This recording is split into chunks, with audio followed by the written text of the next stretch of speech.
Pourquoi a-t-on peur des clowns?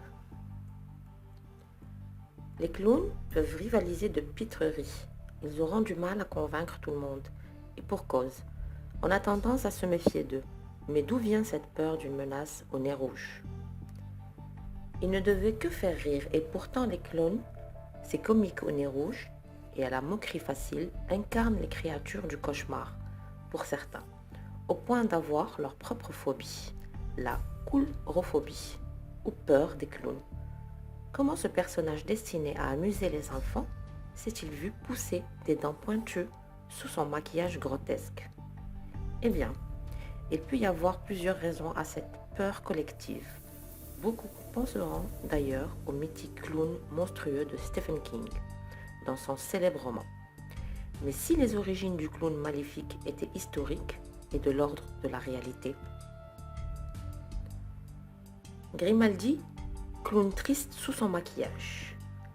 Le personnage comique du clown est interdit pour la première fois dans le monde du spectacle au XVIIIe siècle. En Angleterre, il connaît un vif succès, offrant parfois la gloire aux acteurs capables de l'incarner avec justesse et ceux qu'ils font de piètrerie, mais si tout aussi rapidement que la figure humoristique se voit entachée d'une sale réputation lorsque le grand public s'aperçoit que l'un des plus illustres clowns d'Angleterre, Joseph Grimaldi, est très loin d'être un personnage rigolé dans la vraie vie.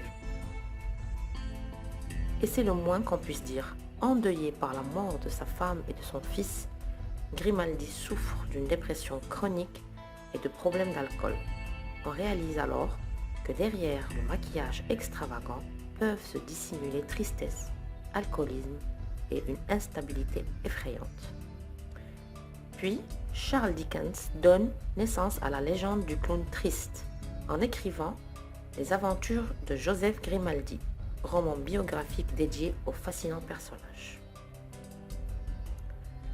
Du Pierrot psychopathe au Joker. Mais si le clown ne savait traîner une réputation douteuse qu'en Angleterre, malheureusement le personnage se casse également la figure en France au début du XIXe siècle, en la personne de Jean-Gaspard Dubureau, alias Pierrot. Car tout allait bien pour ce clown célèbre jusqu'au jour où il tue un jeune garçon dans la rue à coups de canne. Il l'avait insulté. Un malade se cache derrière un maquillage de clown et tous les autres sont suspicieux. Il n'en fallait pas plus pour faire gonfler le mythe du clown psychopathe. Et pourtant, les exemples se multiplient, comme avec le cas de John Wayne Gacy ou Pogo, arrêté en 1978 pour avoir agressé sexuellement puis tué plus d'une trentaine de jeunes garçons. Avouez que l'image du brave bonhomme faisant rire les enfants en prend un coup de glaçon de façon glaçante. Malgré tout, les clowns sont gentils le reste du temps et ces terribles faits divers n'auront jamais pu faire enfler la rumeur jusqu'à créer une phobie sans la fiction. Et oui, c'est là qu'intervient le grippe-sous de Stephen King, le Joker dans Batman et autres représentations aussi fictives que terrifiantes du clown.